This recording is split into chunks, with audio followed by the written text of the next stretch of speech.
How's it going, guys? Welcome back to another episode of Luke's Reviews. Merry Christmas, everyone! It may be the middle of November, but that hasn't stopped the world of movies from exploiting the holiday season as early as possible. And now, Paul Feig has arrived with his new movie in tow, Last Christmas.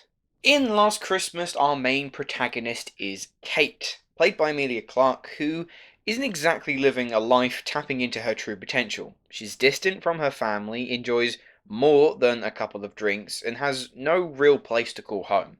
She's also working as an elf in a Christmas-themed gift shop. That's when she bumps into a friendly stranger, played by Henry Golding. The two form an instant bond as Kate begins to amend her ways and live her best life. Oh dear. Oh dear, oh dear. Oh dear. Oh dear, oh dear. Oh dear. Oh dear, oh dear. Yeah. Not good. No. Oh, this was bad. Now, it should be noted, I'm not exactly a big fan of Paul Feig's work. I think he's a very talented filmmaker, but in my eyes, there's only been one film of his that I've actually liked, that's Spy. The rest, I just haven't been on board with them. They're either mediocre or really just not for me, and I think that boils down to his sense of humour. It's just not. We don't share a similar sense of humour. And ultimately, the problem that you get with Last Christmas is that it just doesn't know what it wants to be. Is it a melodramatic look into getting the most out of your life? Is it a cheesy rom-com? Is it an uplifting Christmas tale? The answer to those questions is maybe. I don't know. This movie's trying to be so many different things that it never actually settles on one. I'll give credit where credit is due, though. I think the cast here are quite charming. You've got a fairly talented cast. Emilia Clarke, Henry Golding, Emma Thompson, Michelle Yeoh. They all do a reasonably good job. Emilia Clarke is a likeable enough presence, even though, in my opinion, her character is entirely detestable. But she has enough charm to keep the movie ticking along. As for Henry Golding, he's the smart, suave gentleman that sweeps Clarke off her feet, and that's all we get for his character. Well, we get one more thing. Well, I'll touch on that in a bit. Like I said, supporting performances from the likes of Michelle Yeoh and Emma Thompson, who co-wrote the script as well. They're fine, but let's just dive right into this film. It's a mess. It is a awful mess. Like, there's messy, then there's a shambles, and then there's hopeless. This is hopeless. Like, I don't like to tempt fate when I watch movies. If a movie doesn't start out strong, I'll often give it a chance. Maybe it can claw its way back. But within 5 minutes, I kind of knew I was watching a train wreck unfold. For starters, like, what were the two biggest selling points of this film? You got Christmas and George Michael. Last Christmas does not feel like a Christmas movie. Like, sure, it's set during Christmas. Kate works at a Christmas gift shop. But if you remove those things and just change it for any time of the day, this movie's going to stay exactly the same. And as for George Michael, the only purpose his work kind of has in this film is to provide a soundtrack. It's not like a jukebox musical of his greatest hits. It's, right, there's a George Michael song in the background.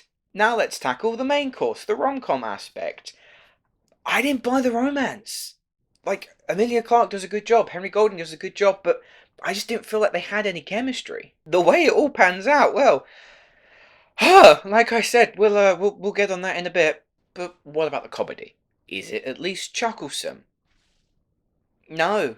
I was in a moderately busy screen when I saw this. Not sold out, but fairly busy.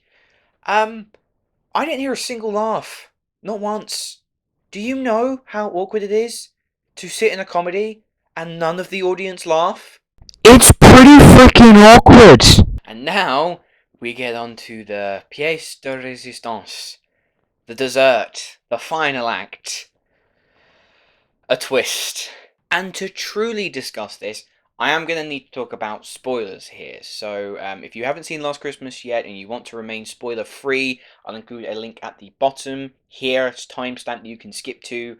And you can remain spoiler free as much as possible. But if you're still watching at this point, let's talk about that twist. So when the first trailer came out for Last Christmas, I saw a random tweet that just said, how silly and ridiculous would it be if Henry Golding's character was actually a ghost? Because in the trailer it suggests that Emilia Clarke last Christmas had a heart transplant, thereby indicating that lyric in Last Christmas I gave you my heart. How outrageous would that be, huh? Huh? That's exactly it. He's a ghost. Last Christmas, he gave her his heart. You're not meant to take the lyrics literally. Like, when are we going to see a Bruno Mars film in which someone jumps on a grenade to save their love? And worst of all, after this bombshell has just been dropped, he disappears. He goes. Literally, that's how it's left. Hey, just to let you know, I'm actually a ghost. My heart is inside you. You are hallucinating and you almost tried to have sex with me, but I'm gonna go now. Bye. It's just so ridiculous. What were they thinking? Okay, spoilers are over. It is safe to come back. Ultimately, everyone behind Last Christmas has good intentions, but the end result is just a very sloppy, empty, and deeply unfunny mess. The cast are working with what they've got, but once again, Paul Feig, he just hasn't won me over, and at this point I'm really struggling to find his voice as a filmmaker.